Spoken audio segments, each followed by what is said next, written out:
Joanna Jędrzejczyk. How do you like that for pronunciation, huh? Perfect by me. Nurmagomedov. Zabit Magacheryapov. I can do a few of them. Jędrzejczyk was, I stuck with Joanna Champion for the longest time, but she was in the news for coming out of the rankings. I don't like anything that disrespects Joanna. I don't. I think that Joanna is in the same page as Ronda Rousey. Are you ready for that? And I realize it's a smaller chapter, and I realize she's coming second. She's on the same page. And there has been athletes in this sport. It's few and far between that will reach the level of success that Joanna reached and just disappear one day. And I know Joanna's in the gym. I don't believe that she's disappearing. It's been somewhat public for all of us to find out who's she going to fight, what makes sense, what's going to motivate her, and at what weight class. This is the world's top contender. Remember when Uriah Faber was the number one contender, but it was for like 7 years, and it was in whatever weight class he wanted to go, and it was whatever organization he wanted to be in. But do you remember that? We had one guy that was in his way, but he could beat absolutely everybody else. Joanna's in the same spot. Joanna and Uriah Faber in terms of number one contendership and how long they held it. Very similar. I don't like anything that disrespects her. Now, is there anything disrespectful about taking a girl out of the rankings who does not have an active license, has not said she's pursuing one, and hasn't even identified a weight class? No, of course not. Of course there's not. But one thing that we know about the rules of the rankings is we're going to fiercely adhere to the rules that we make up on the spot. So if we're going to say that Joanna came out, we're obviously going to do that for the reason that she has not competed in X amount of days. Then somebody come out and say what those days are. Jack Tunney, the commissioner of the World Wrestling Federation, when I grew up, even Jack Tunney stated how long you could be in the closet before you were stripped or forced to vacate. The WBA and the WBC have something, and I don't know if they've written it down. They might be a lot like us, where you're just going to follow whatever pops in your mind at the time. But I would like to know, if we're going to do rankings, which I've shared with you guys countless times, was not done for the athletes or the managers. It wasn't done to get yourself a raise or to bring in sponsors. It was done to be in line with other sports and to have talking points for talking heads in fairness, like me. Like everything, no good deed goes unpunished, and the rankings have been wildly corrupted, but one of the things about it is, what do you have to do to be ranked? And moreover, what do you have to do to become unranked? Because that's a real motivation. That number matters to athletes. You have athletes that you don't know what makes them tick. That makes them tick. You think it's going to be millions of dollars. You think being on pay-per-view. I mean, some of the things that you would just assume, but then it's something else. And it's that. We saw this tested. Not Chael's opinion. John Jones, the greatest talent the sport has ever seen, was so upset he got in a public fight with Khabib. Khabib's last night, his last stand against Justin Gaethje, when he retired, the last thing he said was to the media, please put me number one pound for pound when you guys get together again. And they did.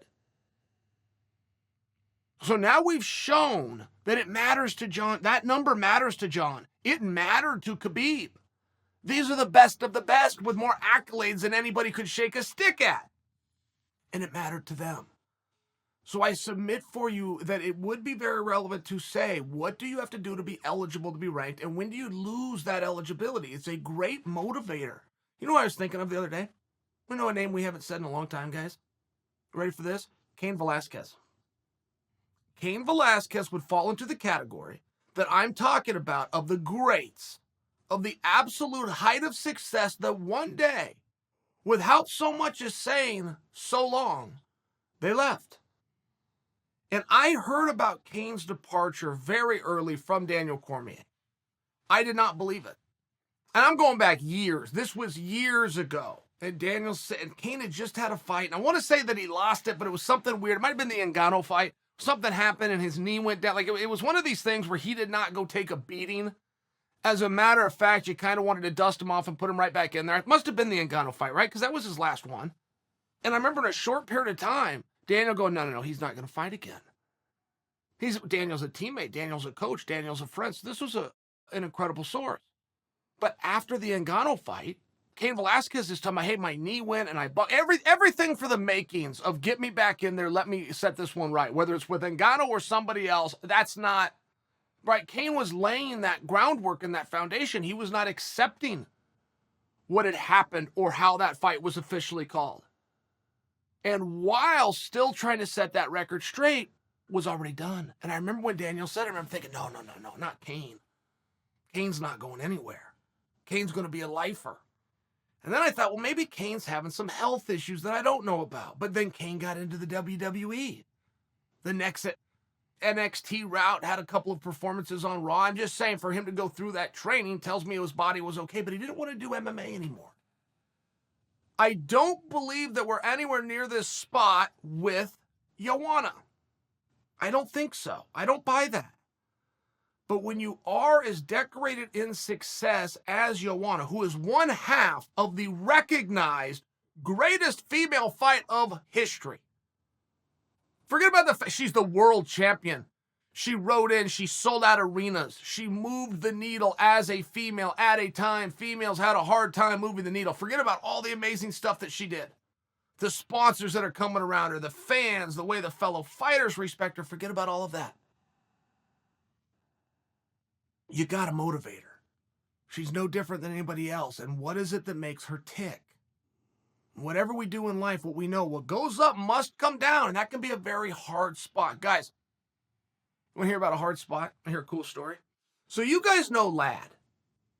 And Ladd, who wrestled on the team that I was coaching, has now graduated high school and is off to Clackamas Community College doing his first semester. Ladd gets a job at a convenience store. He does 1 week of training and they put him on the job. His second day on the job, so not the training, but his second day where he's officially behind the register, got the apron on, says his name on the tag. Right before closing, dude comes in, robs him.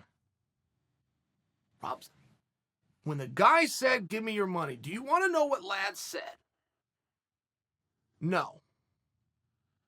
So the guy says it again, and I can't really put myself in the shoes of a store robber. I'm sure you would have a hard time. But if we were to suspend reality and think of how we would see said situation playing out, I don't think that you ever plan a counter for the guy refusing to give you the cookie jar, right?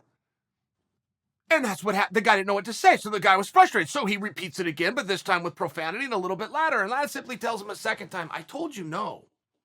So the guy doesn't brandish a weapon, but he squeezes something in his jacket underneath his vest to show that he had a weapon. And Ladd said, I don't think that's a weapon. Shape's a little bit off. I think what I'm going to do is call the police. Just like this. And you guys know Ladd, so you know that I'm not exaggerating the story. Ladd calls police, dude bolts out of the store. Well, the whole thing's on camera. Cops come down, full police report. Ladd goes down as a hero. Nobody could understand, including the owner of the store, who's saying, young man, we don't even know each other. You've been here 2 days. And by the way, bravo. I want you to have your full accommodation here, but always give them the money. Your life is worth it. Always give my money away. I'll figure that. I mean, everybody did what they were supposed to do, but Ladd is a hero. And I was telling Ladd this story, and Ladd said to me, he goes, I'm really surprised to hear you say that, Chael. I was just in there doing my job. And frankly, that's Ladd. And I thought that you guys should know, Ladd is now a hero.